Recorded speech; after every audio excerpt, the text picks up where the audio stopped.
Leadership Lab. We want to welcome you and are happy to have you here to the second session of our winter session all about analytics.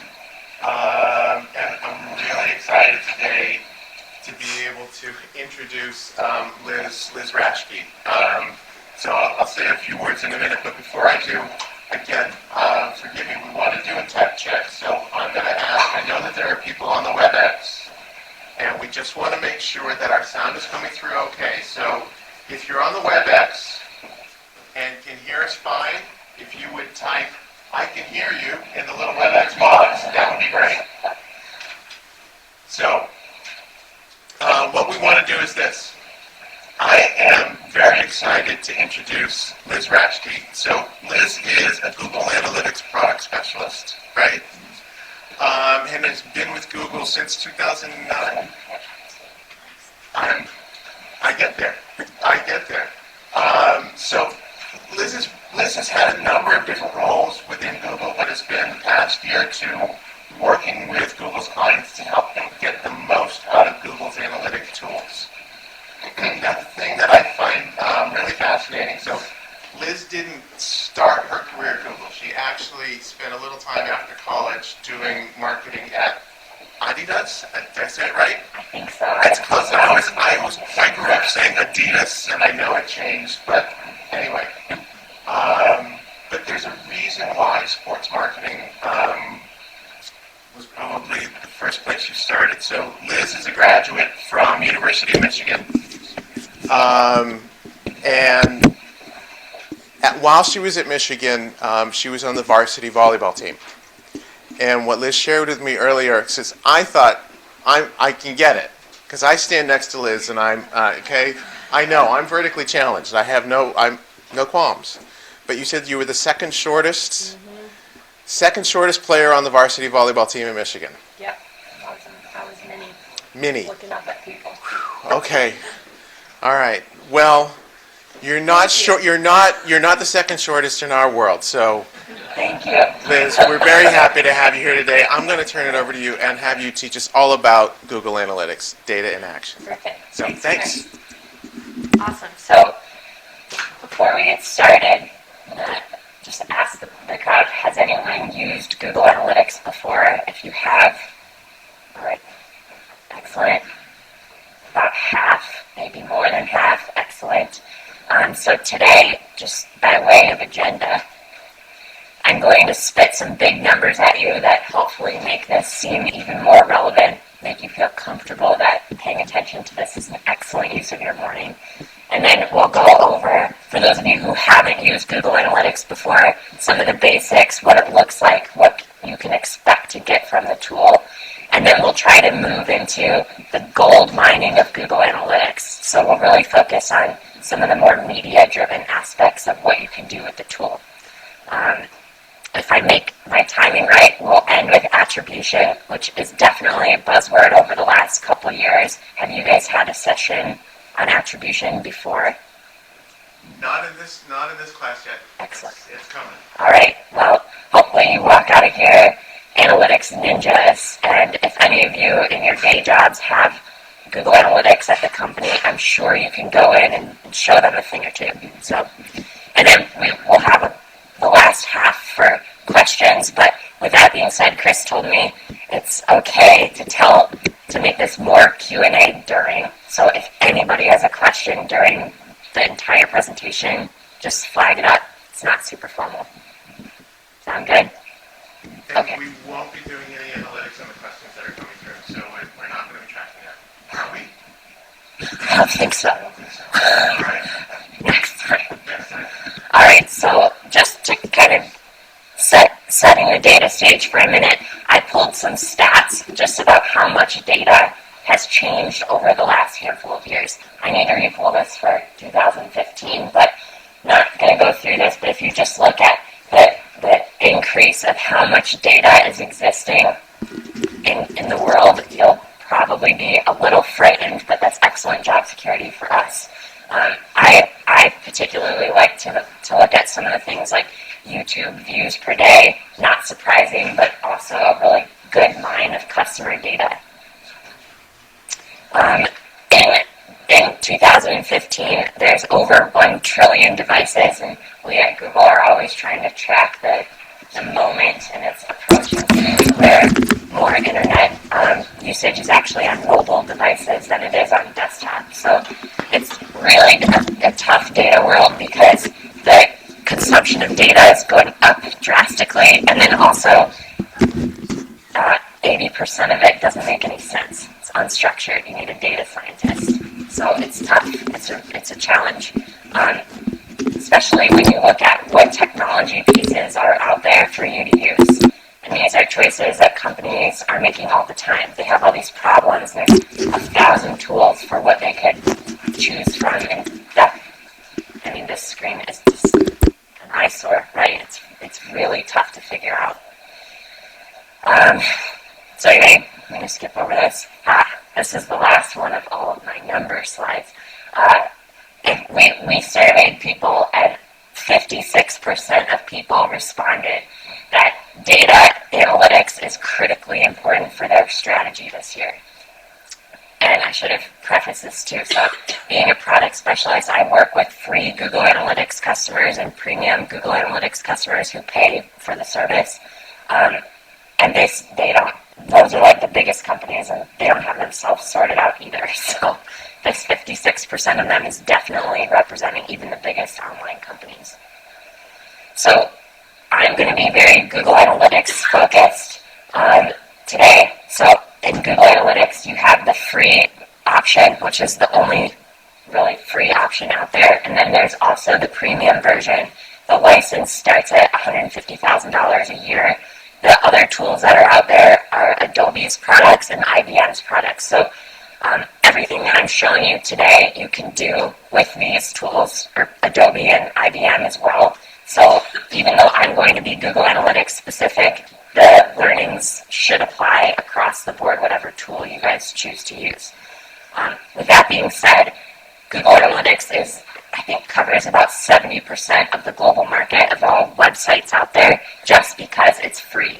So having a good knowledge of Google Analytics is really good resume skills, because practically any company that you go to will have Google Analytics installed on the site. Okay, so now to the good stuff. We'll just spend the rest of the day cruising through the user interface to check out what's there.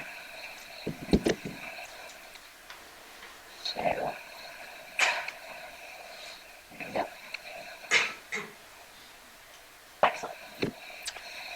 So for the rest of the session, I'm actually going to be using an account that's a live, real account. It covers the Google merchandise store, where basically you buy YouTube stocks, Android pillows, and whatever. So it's a real site. There's real revenue data in here.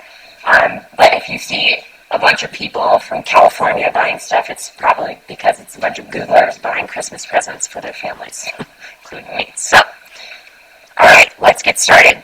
Google Analytics is, like we said, free. It's really easy to install. It's a copy and paste piece of code that goes on every single page of your site.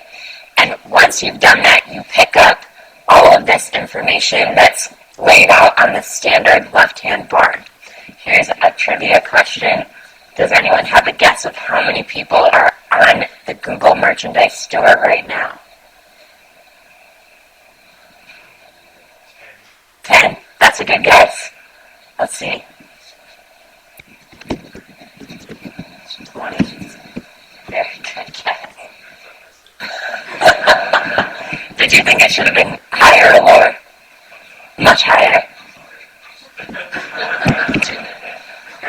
So only 19 people from the Google merchandise store. This just comes out of the box. Everything we're going to show you, there's no customizations. You slap this code on, you can figure out a handful of things. What's actually happening right now? So how many people are on the site, what pages they're on, where in the geographical world they come from, and how they got there. So did they come from a social network? Did they come from a marketing campaign that you're running? There's a lot of rich information that goes on in the real-time reports. Interestingly, I'm going to try to liven this up with some of my customer stories. Some of our clients are the Grammys and AMC, which is like Breaking Bad. This report can handle a lot of horsepower. One of those two clients broke our real-time reports. Can anyone guess who that was? Between those two? It was The Walking Dead. They crushed us more than the Grammys. I was really surprised by that. But this can. What did you say? Finale. Yeah. Wasn't that last spring? No.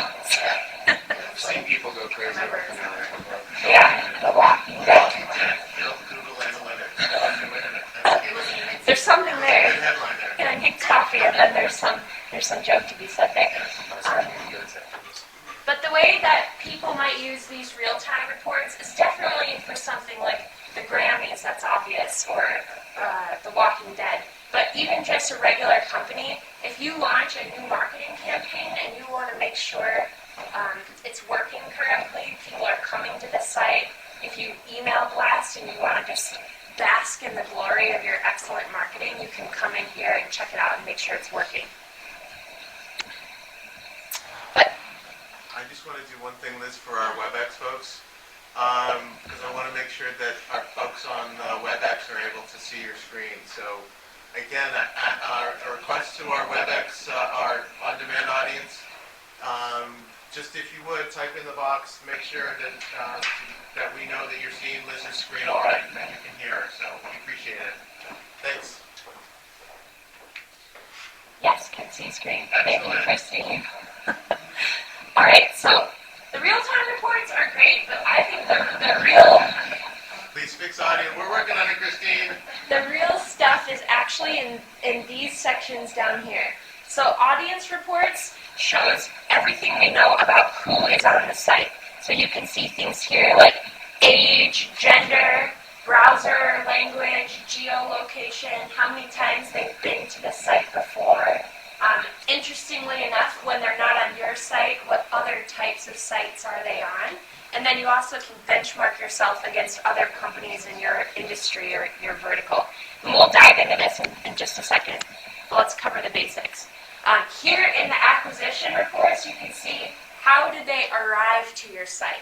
So this would be everything from social media, organic search, just coming directly to your site, paid display, paid search, affiliate, email, and you can get really detailed here. So for paid search, for example, which campaign was it? Which keyword was the customer typing in? Which ad did they click? And the reason why this is important is because you want to measure the success of all those efforts you're trying to drive. So coming in here and seeing what they actually do to your site is the key part for most marketers. We'll spend more time in there, probably, and most of the time we'll go back to the acquisition reports. The last big section is on behavior. So here you'll see what actually happened on your site. So we know who they are and how they got there. What did they do? What pages did they see? What buttons did they click? How long did they stay? If they searched on your site, what did they search for? I always find this is kind of weird with the Google store. You can see what are the most popular terms people are keying in. For us, it's for a while there, we had gopher kept coming up, and I was like, why are people searching our site for gopher? But we had gopher stickers, I didn't know that. But anyway, you can see a bunch of information about what actually happened on the site. If you guys end up working for a publisher, so people who make money by monetizing the site, they put ads from AdSense or DoubleClick for publishers, which is another monetization tool. You can see what pages are making you the most ad revenue, and kind of like a lot of those publisher metrics. So viewability, how many impressions you're running. I think Google Analytics does a pretty good job at integrating with both sides of the house, the marketing side and the publisher side. So the last section is pretty advanced. This would be, if you're a retail site, there's a lot of e-commerce related information here. If you're not an e-commerce site, there's still some good stuff with marketing attribution. But for example here, on the screen, just a second, you can see for this retail site, how many people proceeded through a defined shopping funnel. You can customize what this is. So an example use case here is you can figure out, are people abandoning off the shopping cart? Can we segment these people down below to see, is it mobile devices? Is it a specific browser? Is it from one campaign or another where I'm losing people? So you can dig into the data and start investigating why people are leaving and actually maybe why they're purchasing and try to find more of those types of people. Good so far? No questions? Okay, hopefully soon. All right, Yes. for conversions, let's say I was working for a nonprofit, could you do donations? Is it just sales for? So a conversion can be nearly anything that you want. So if I want to drive them to a microsite, that could be a conversion. Yep. Yeah, I've tried to set up a series of weird conversions just to show you what's capable. Donations you could do, that's easy, that's like revenue, that makes sense. A lot of companies are lead forms, even a company like Kayak, click to go to United or click to go to Delta would be theirs. You might even a publisher and they might have people who browse more than 5 pages because that's an indicator they're going to click on an ad at some point in their time. You can even have, I probably screwed this up, but people who scroll to page bottom, somebody like New York Times might set something like that up to figure out how is their readership engagement. So a goal in Google Analytics, the easiest one to think of is usually just revenue, but it definitely can be anything from clicks, scrolls, dwell time, page consumption. It can be whatever you guys want. And actually, it's so funny, a lot of the clients I work with don't know what their goals are. An interesting use case is we were working with Spotify's Help Center team, and they were like, how can we measure success on the Help Center? Google Analytics does a lot of cool stuff, but it doesn't tell you what your KPIs should be. So that's part of our job, is to figure out how should we measure success on the Help Center. So we ended up working with our Help Center support team, who uses Google Analytics, and they were trying to use things like search exit rate. They were trying to minimize search exit rate, and they actually took a reverse approach to time on site and page consumption. They wanted low time on site and low page consumption because that means people found what they wanted and bounced back to Spotify. Of course, they had contact us forms that they were also trying to minimize. It can be very flexible with what type of goal you want. In Google Analytics, you can define up to 20 different goals per reporting view that you have. So you definitely don't stick to just one. Even the Google Store or a lot of revenue companies will have the e-commerce transaction, but they'll also have things like loyalty card sign up, newspaper subscription, add to cart might be a goal. And the reason why they might have different goals is because they integrate with media, and so we'll talk about that soon too. Yeah. So we're for a publisher and so marketing, so we have to use Google Analytics as responsible and listening to good value reach the advertiser's desired audience. So we actually kind of tested, we have Google Analytics Premium, so we actually tested audience. We have audience and data. Database. Basically, you can tell if your site members are $12 for sports enthusiasts. But the thing is, you can't integrate that with bots or other, to retarget those people to our site to make it we can actually monetize this audience. So can you talk a little bit more about how, from the publisher standpoint, how can we really use audience. Yeah, got it. Love this question. So first, let me explain to the class, what is this data and where is it coming from? Why is it different than Crux, or what other types of data sets are out there, and then how you can use it from a publisher standpoint, but also across all of the verticals. So one thing that's neat about Google and Google Analytics is age gender, and all of this affinity information, which is up on screen, is Google providing data that's free. So this isn't your first-party data, if the Google Store's data, for example.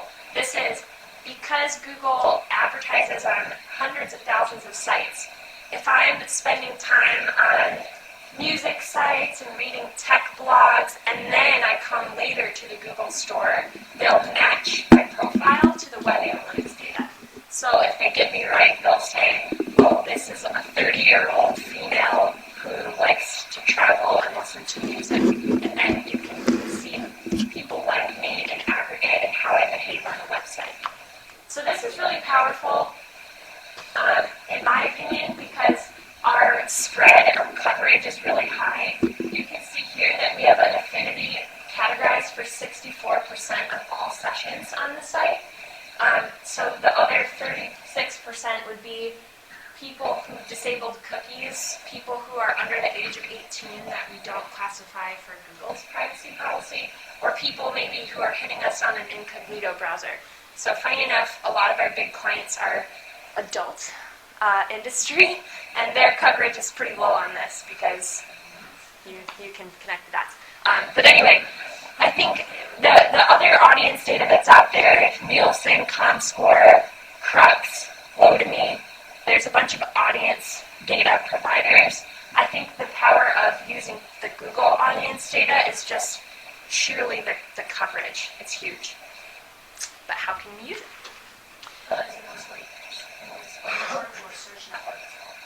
So this data comes from our display network at large. So for example, Forbes is a company that uses Google's publishing tools to run ads on their site. If I visit Forbes, Google knows something about me. They know I've read business articles.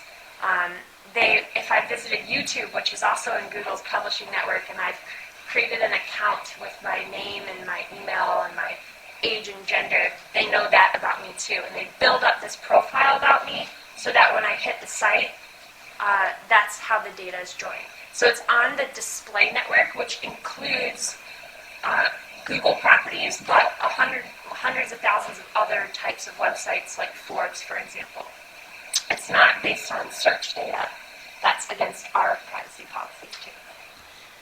In fact, it used to be, you can go to like Google Ads preferences. I'm not going to click on it because I've embarrassed myself, but I usually, yeah.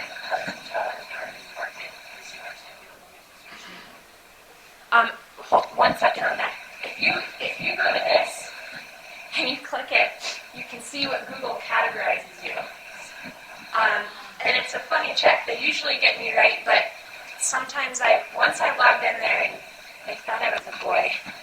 So, okay. How do we get the in-market data? Did you say was the question?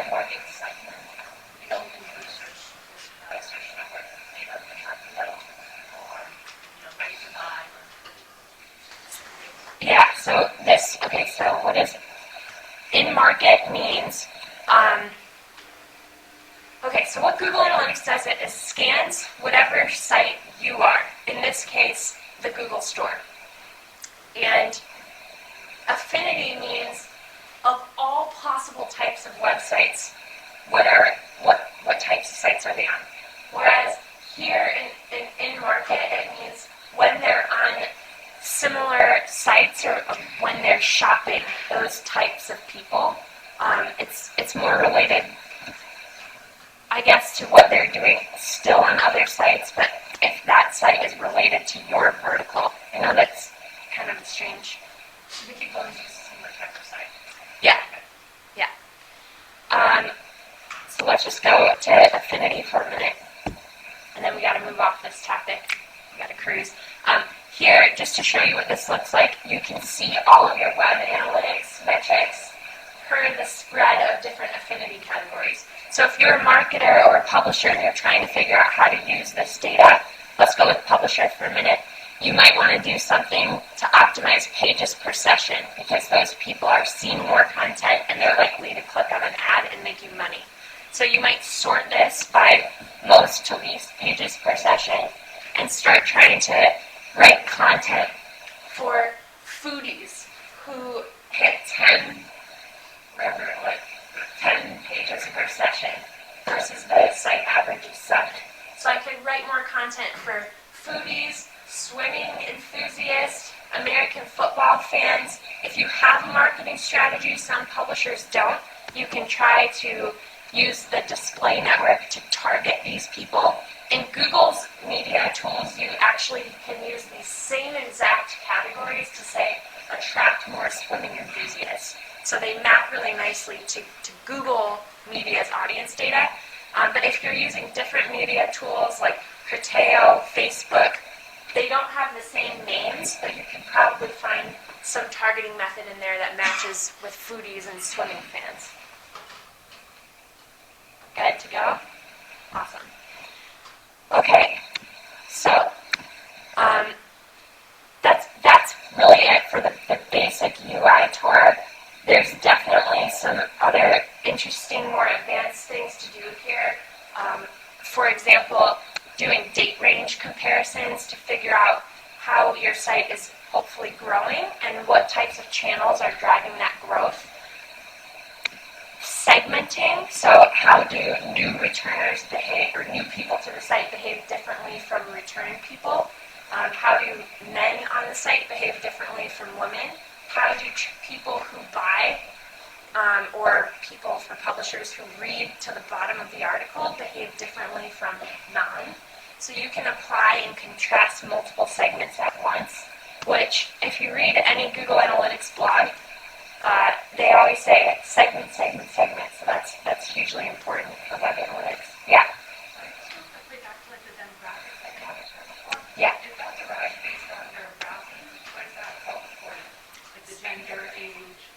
It's both, right?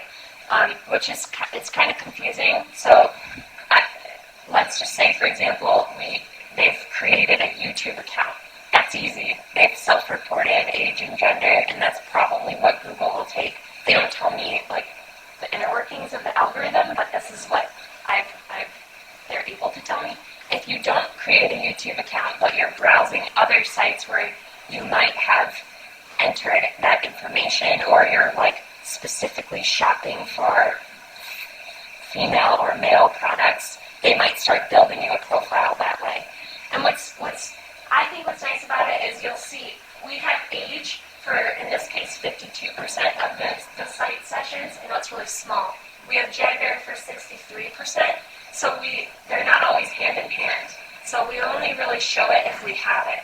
And in this case, gender was easier for us to profile than age. Do they have any Google product accounts? No, it's not any Google product, and I don't know which ones they are. I've just been using YouTube because it's easy, and everyone here probably knows YouTube. Google's very concerned with privacy, so I'm assuming Google Plus and Gmail, since those are very private, are not included in here. But I don't know. I can't answer your question definitively. Sorry. Yeah.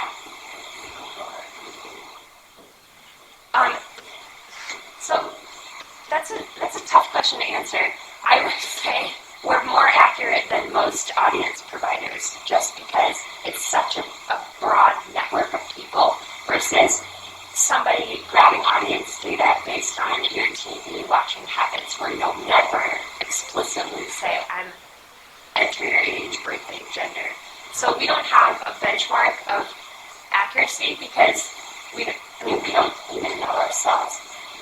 To answer your question, I think it would be a fun exercise. I know this isn't statistically significant, but for your work to go check what the ads preferences says that you are, and if you find that it's got you pretty correctly, then maybe you'll feel increasingly comfortable with it. We don't have like a percent confidence rate.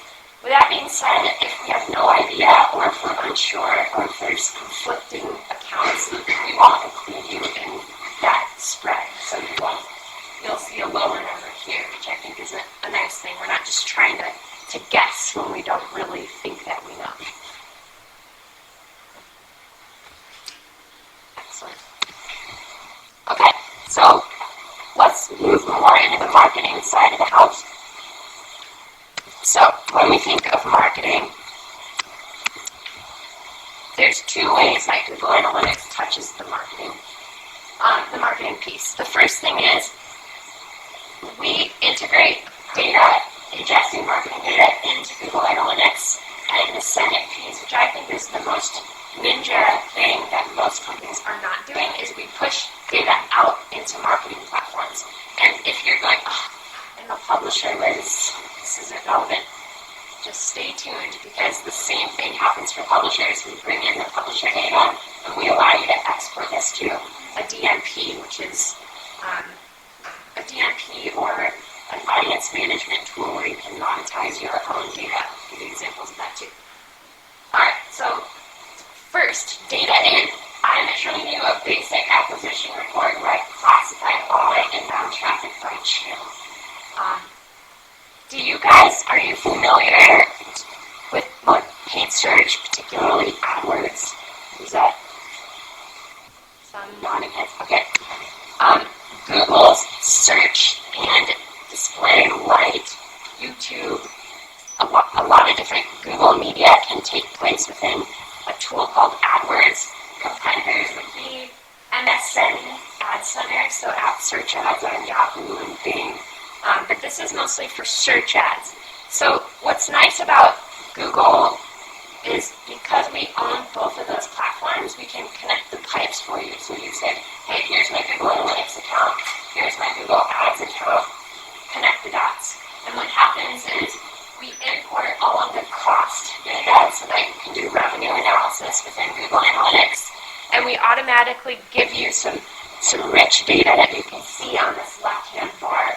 So things like what was the actual query that they keyed in? For video campaigns you're running on YouTube, what percent of the video did they watch? Things that are just by far and beyond what you can get by what's called manual tagging or adding campaign trackers to your URLs, which is a pain. So let's just say on the Google Store, for example, I could come into this AdWords section. Yeah. On this, but I have forgotten. So AdWords is what you pay for to get the words in your like if you search for a word, restaurant, have your name. Yeah. So. If I understand it correctly, AdWords is basically you pay to Google to get your on the top of the search engine. Yeah. So I just searched flights to LA. Anything that you see with this yellow ad is coming out of AdWords. So Virgin, Expedia, and Cheapo Air, the top three are ads. This entire right bar is full of ads. And then what we call organic results are all of these down here that don't have the yellow ad trigger. So yes, you have to pay for search marketing. You have to say, or Cheapo Air, whoever is showing that ad, is bidding on the term flights to LA. I think that's what I typed in. So let's say I clicked on, let's just keep going, pretending I'm Cheapo Air, and I clicked on this. Now Cheapo Air can say, oh, this, because of that ads integration, they can say, somebody has come to your site by Googling flights to LA. They clicked on their ad, which was in the top bar in spot 3 at 9 in the morning, or whatever. So all of that data about what I've done is now tied to whatever I do with web analytics. If I book a flight, if I bounce right away, they'll be able to see all of that information that sits in the AdWords tool combined now with their web analytics tool. The reason why this is important, and I'll get to your question, is a lot of people who do marketing, display marketing, search marketing, social marketing, even just publisher monetization, they're only looking for success metrics from within their reporting tool. So if you log into AdWords, but anybody, not even Google specific, any search buyer, you can see clicks, impressions, and if you've set up a tracking pixel, you can see conversions. That's like success measuring 101. They might click and then bounce and leave your site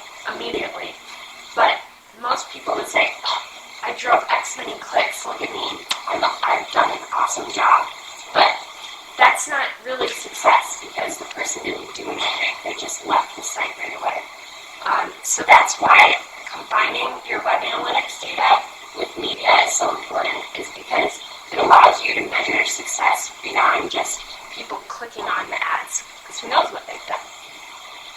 Question back there. Yeah, oftentimes when you do a search, you'll see the ad on top, but then you'll see the exact same website. If I search for that, Yeah. I'll see the exact ad, and then right below the ad, I'll see the exact website. If the person goes to the website and looks at ads, they still, does that still get that search information, or what's the benefit of a person clicking on an ad? Because I know people, sometimes including myself, will try not to be tracked or click on ads, because I write, I'll click on the one below. Yeah. So just moving outside to the world of web analytics for a second. And I started working when I was starting at Google in the analytics department, and I got this question all the time. So a couple, I think, good responses to this. Just like you had said, Bed Bath & Beyond is advertising on their brand term, and they have the first organic search result. So why would they do this? Well, two big reasons. One is they now have about 70% of the real estate on the entire Google search results page. Why not, right? Like, even if I don't click it, it doesn't cost them anything to run a search impression. They're just taking up real estate. Actually, they're taking up 100% of the real estate right now. I can't even see a competitor Bed Bath & Beyond on the screen. So as a company, it increases their likelihood of a click. And Google has published some studies about that. What's the lift of just taking up the real estate? I can't remember the exact data. It's probably scale anyway. The second reason is, with organic search results, the company can't control the landing page. If I clicked on this, I'll probably go to the home page, but if I was searching for like shower hooks with Harry Potter designs on them or something, they couldn't really control what the landing page was. With search ads, they have absolute control over the message that somebody sees and then the landing page which they land on. So that's what they might do. I haven't answered your full question. That's why a company might do ads and organic SEO, which is trying to get your search results up. From the user's perspective, Google and Yahoo being all the major search players about 2 years ago made a huge decision in the way of user privacy that blocks you from seeing all keyword data when they click on an organic result. So what I mean by that is, if I clicked on this organic search result link, all web analytics tools, Google Analytics, Adobe, IBM, they can say, okay, this was a visit from Google Organic, but the keyword will come through as something called not provided. So if you see that in Google Analytics or Monitor or whatever, you might say, what? There's a bug. But no, that's just you're being blocked from knowing what the keyword is. With search marketing, you get all of the data. If I clicked on this one, they could tell I searched for Bed Bath & Beyond and saw this creative with this headline and this destination URL. So, kind of like you said, if you're a user who's like, I don't want Bed Bath & Beyond, I don't want to Google to get to their site, then you would click on the organic search result. So another, reason to do search advertising if you're Bed Bath & Beyond and not the user is because you get all that rich information if you click on the ad. That was a long answer. All right. So here, for example, I'm going to switch. There's all these different metrics tabs at the top for all of the goals I've defined.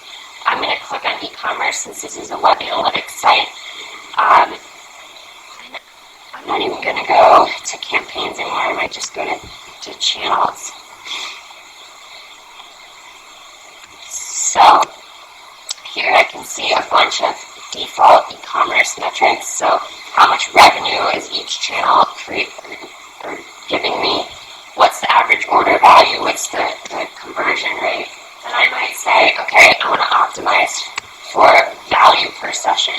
And what this means is, on average, let me minimize it. Okay, the referral channel, which is like blogs sending me traffic, my news site sending me traffic.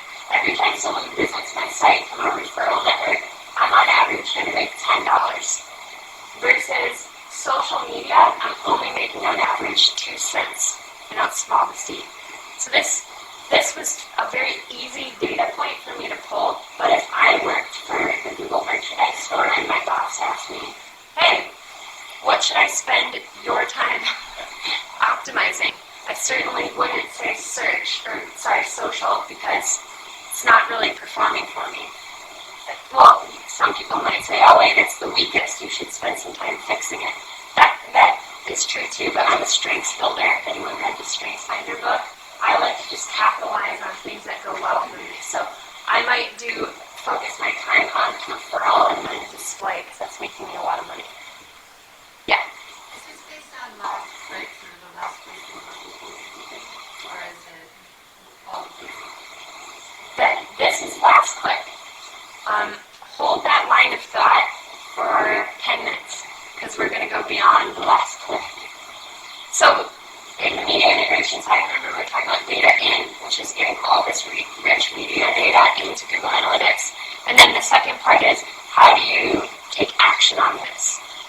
So in Google Analytics, there's a really cool feature called Remarketing, where you can use analytics segments to build audiences to send into various media tools. Omniture and all marketing data have this as well. You can send it to the Adobe Marketing Cloud. So again, I know I'm being Google specific, but any web analytics tool that you use these days allows you to send your data somewhere else to make it useful. So this, for us, is a Google AdWords account. So I'm going to send this over to a Google AdWords account. And here's a lot of options for us. So we have things like the age and gender and affinity that we were looking at. I can click on behavior and find things like, first, how many days has it been since they were last on my site? How many sessions should I target people who are repeat visitors to my site or not? Data first session is interesting. Everyone likes cohorts these days. Or you could do an advanced combination of all of these factors. So let's say I build an audience list. Now it's available across my marketing tools to buy or bid differently for that particular set of individuals. Let's bring that to life for just a second. I earlier searched for flights to LA. And I clicked on your cheapo ad, so just pretend I'm cheapo for a second. A flight to LA from New York is expensive, usually. So now they know I'm interested in flights to LA, but I didn't actually book anything yet. So they want me, right? They're going to pay a lot for me because I represent a lot of potential to them. Does that make sense?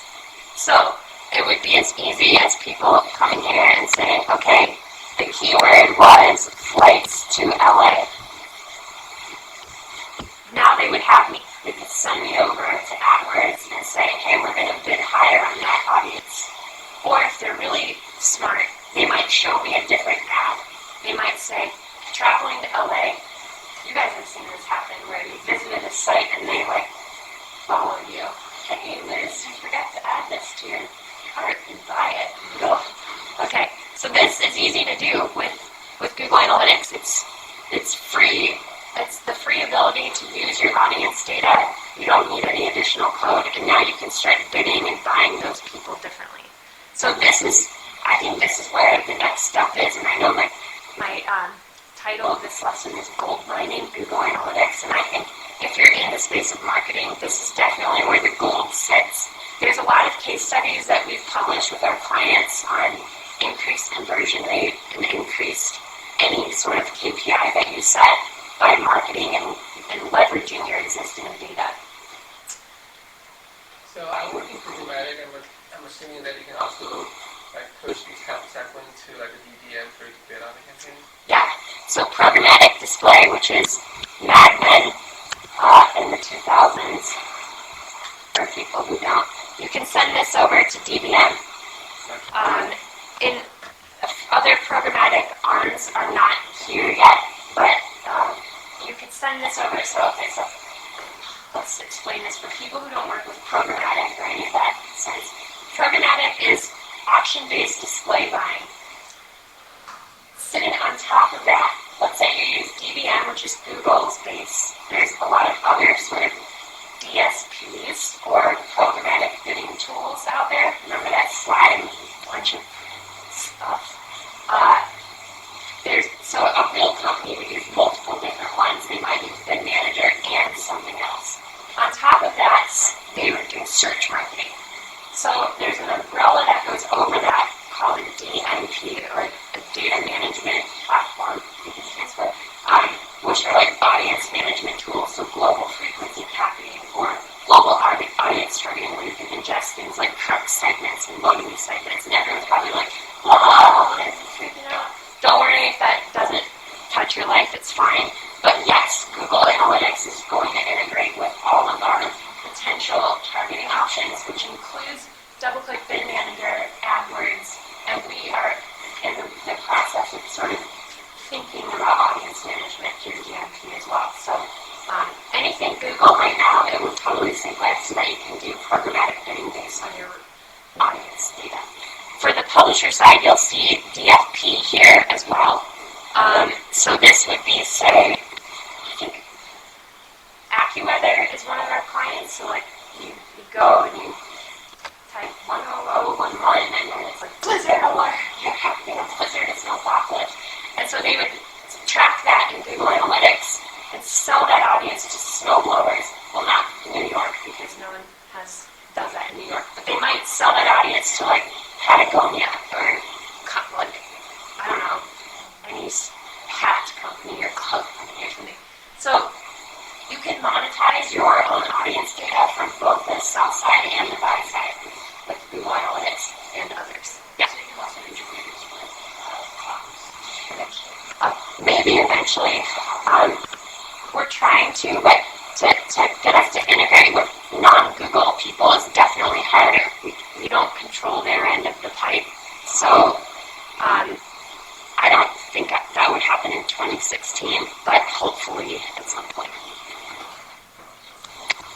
So just to throw you a couple more examples so that you can go back and go mine at your companies. You can use this sort of remarketing, I'll call it remarketing, but audience leveraging to do things like buying differently, bidding differently, showing different ads.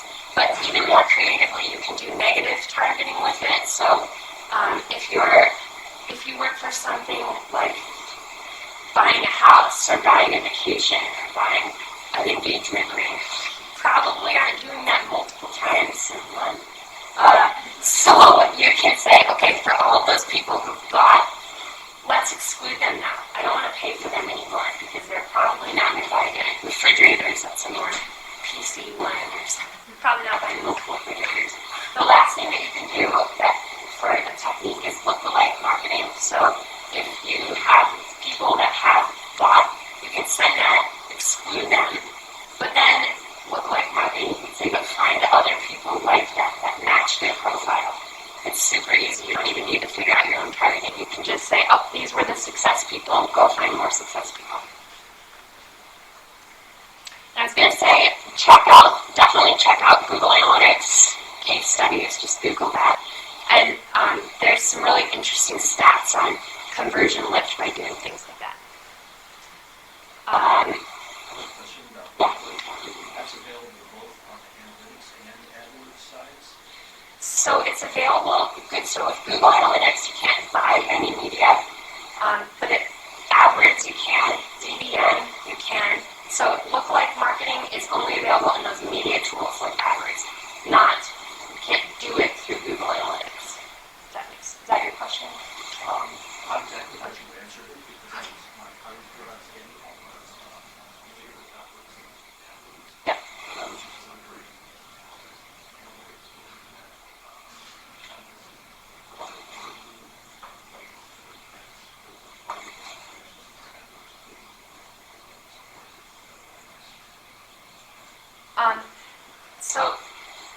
So the answer is no, in the sense that you can't buy any differently if you use analytics. The benefit of layering in analytics on top of AdWords in this case is sending audiences from your analytics data to buy with AdWords. So if I actually built this list and said, okay, this is a list of all people who have searched for flights to LA. I press save. If I log into AdWords, there will be an audience list called whatever I named it, people who are searching for LA flights. And then you can apply that to an AdWords campaign and bid and target in all of those ways that you would normally with AdWords, but maybe do those special things like taking up the bids a little bit or showing a different ad. So the same bidding functions are available. It's just you have better targeting with your own web analytics data.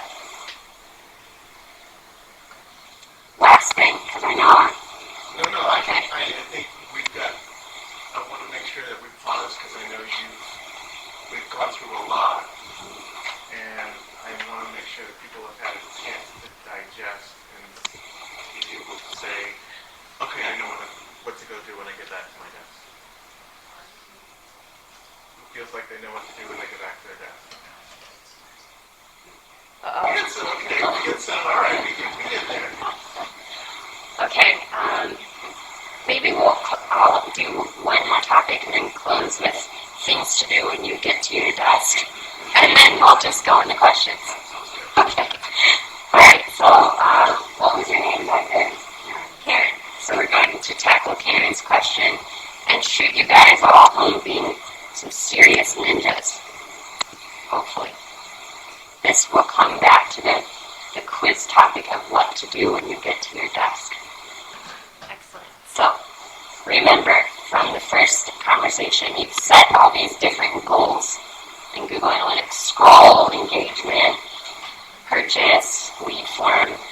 You're going to keep all of them checked just like more data.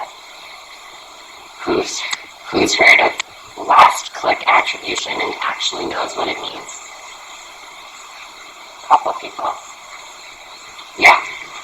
So, let's look at line item 11. This is, I'll scroll up a little because it's too low. This means people have come from paid search, so they've clicked on a paid search ad that maybe you or someone on your team has spent a lot of time doing it right. And then they came back again because they did an organic search and converted. And this sequence of events accounted for 1,500 conversions and $12,000 for my site. My small, itsy-bitsy Google merchandise store site, this number will be huge if you're actually a big company. In all web analytics tools and in your media tools, there's this concept called an attribution model, which simply means for these 1,500 conversions and these $12,000, who should get the credit for it? And because it's easier, the last one gets 100% of the credit. So all that 12 grand gets credit for organic search and paid search. You're like, zero for you. You get no credit. The question is, if you weren't doing paid search advertising, would you still have gotten those $12,000? How did your paid search assist an organic search? You know what I mean? If for all you basketball fans, if you're looking at a box score and you start drafting your team based on points, like points scored, you're not going to do as well because there's those people, Ginobili, who's assisting people and getting rebounds and blocking. I'm from Detroit, so this would be like Ben Wallace back in the day. You probably might not recruit him because of his box score. And that's what people do in media all the time. They are unfairly giving credit to people who close the conversion, the last media channel.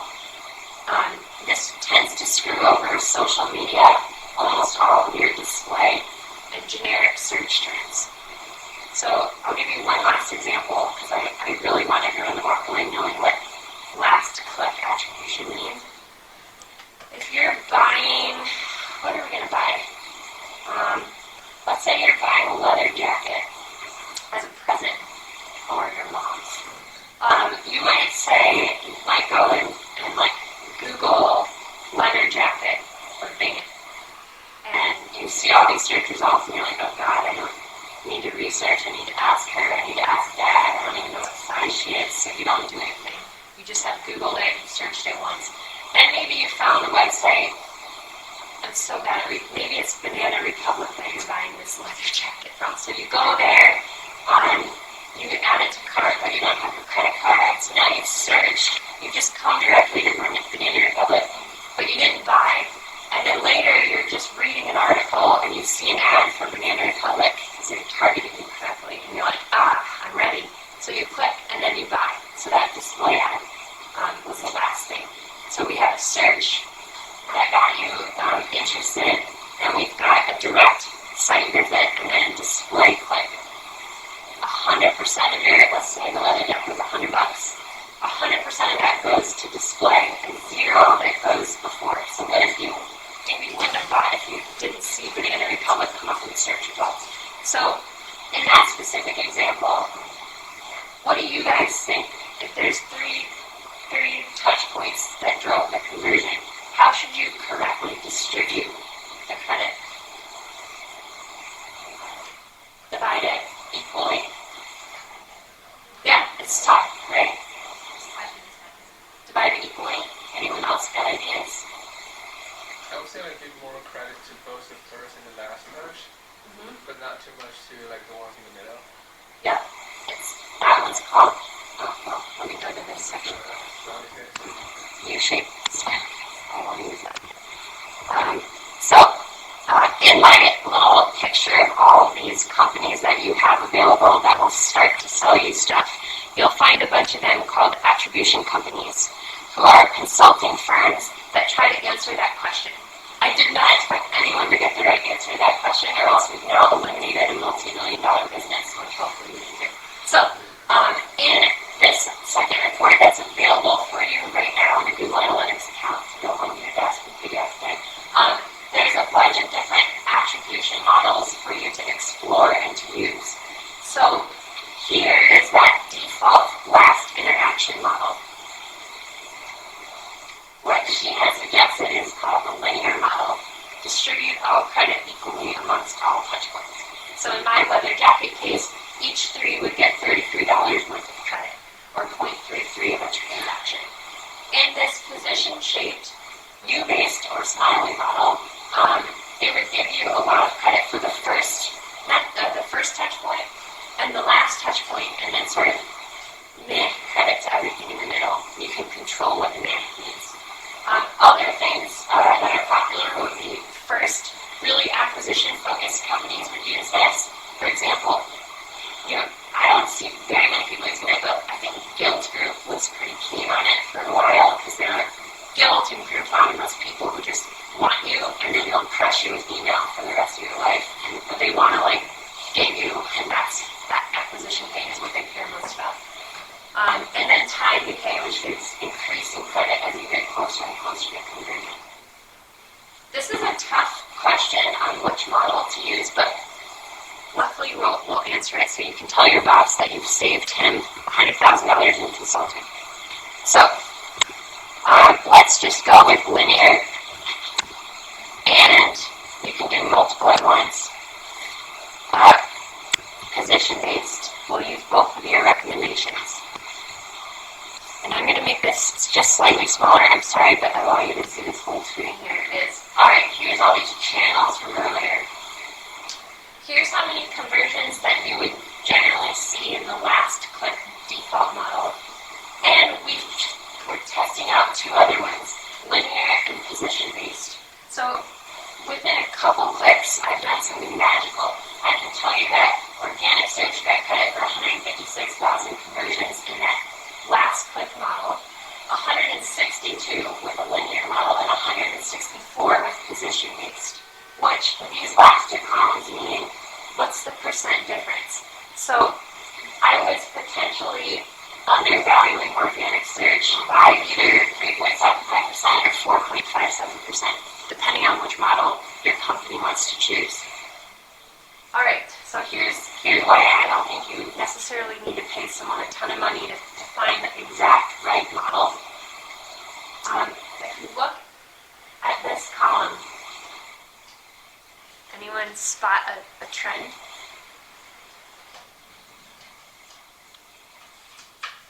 Something like display is usually how do you Yeah. Well, if you look at these and say, okay, they're both saying you're undervaluing organic.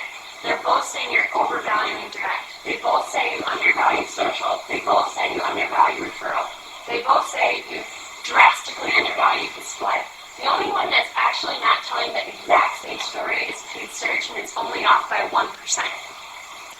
In other words, the conclusion that you can draw is no matter which one of the models you pick, they almost always tell you the same story. The percentages are just different. So if your boss is saying, hey, Karen, we need you to move off the last click model and do something more fair with your media, you don't have to stress too much about which one to pick and to look at. You can say, hey, boss, when you go to your desk, we should probably reconsider investing in display because we were probably grossly undervaluing it. Paid search, we've nailed it. It's about right. It's about even. And you can go in here and it's probably a little weird, but you can go into your own data and say really smart things very quickly. There's no clicks involved. There's no setup involved for this type of report. So this, if anyone's feeling a little overwhelmed, this is ninja stuff. There are companies, like almost all big companies, don't get to this point because of bureaucracy. Not because of the tools and the data not available, but you're going to be a bad guy because you're going to come in here and say, hey, your search isn't working as well as you thought it was. And they're like, we should invest in display. Oh, but it's not getting clicks, which is how they measure it today. So this is ninja. This is definitely some stuff that would put you at the next level of what your measurement strategy is. I almost guarantee it. It's just more of a political conversation, I think. So, okay, with the ninjas in training in the room, remind us again, how do we get to this? How do you get to it? All right. Step by step. Show me what do I click on to get there?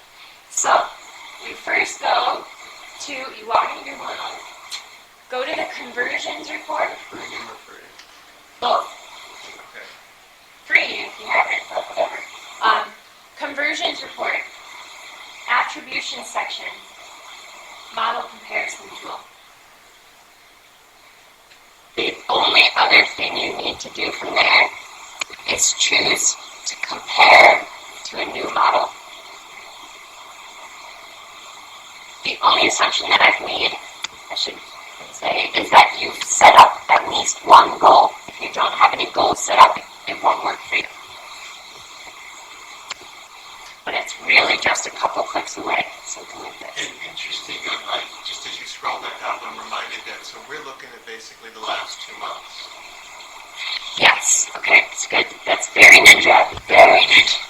So I have December through the end of Jan up as my big range. What this means is I'm capturing all conversions that happen in this 2-month date range. There's another date-esque thing up here which is called a look-back window, which means if a conversion happened on December 1st, which is in my date range, trace back to 30 days of what media exposure that person saw to include in this report. So if you're buying cat food, which you don't have to consider very often, you might shorten that look-back window to 15 days or 10. If you are buying a vacation, you probably consider that for more than 5 days, so you might drag your look-back window to 90. Just depends on how big the conversion is. So, as you're doing this, think about what the purchase cycle is on whatever it is you're analyzing. Mm-hmm. Got it. Okay. So we have, I love talking about Google Analytics if you can't tell, so I'll stop and leave time for questions. And then I'm here for a while after you guys, I don't know if you want to say. Yeah, no, we're here, so let's do this, because I know some folks have to leave, which is fine. In case, feel free to leave. Probably easier to drop it back or two. And Jason will have your certificate available for you. I want to do two things. We're going to open up again for more questions, but I'm going to do one technology thing here with you. Hold on. I just need to get, we need to turn the microphone off on your computer. Do you know how to do that? No. No, my volume off. What are your volume off? Volume off and mic off. I would make me.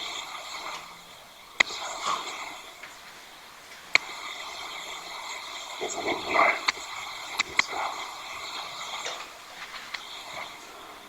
All right, well, that's, we're going to come in. There you go. All the way. I'm back. Turn it up. Okay, good. All right, so, all right, so let's do this. I know we've got a lot of great questions. There's a lot here to comprehend, and I just want to make sure we pause. And even for those who may feel like, oh, my question is really basic, we get the expert here. Grasshopper teach us. Sorry, that's a little kung fu for those who are not, who probably maybe weren't even around when kung fu was first around. But take the opportunity. What sort of think about questions? What else is on your mind here? Yes. My question is a little bit. Go for it.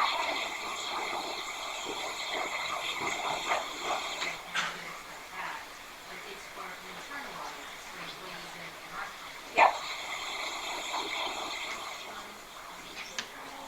Yeah, and SharePoint too. We have clients using Google Analytics on SharePoint. The implementation is the exact same, so there's no special thing that you need to do for SharePoint. In fact, the only custom thing I've ever implemented on a SharePoint site is different, like tracking a custom data set to know when a page is being edited versus when it's published, but everything else is the same with SharePoint. So if you're, maybe what you want to do is just talk to your IT team and say, hey, can you install Google Analytics on SharePoint? It's just a piece of JavaScript code, and they should be able to do it.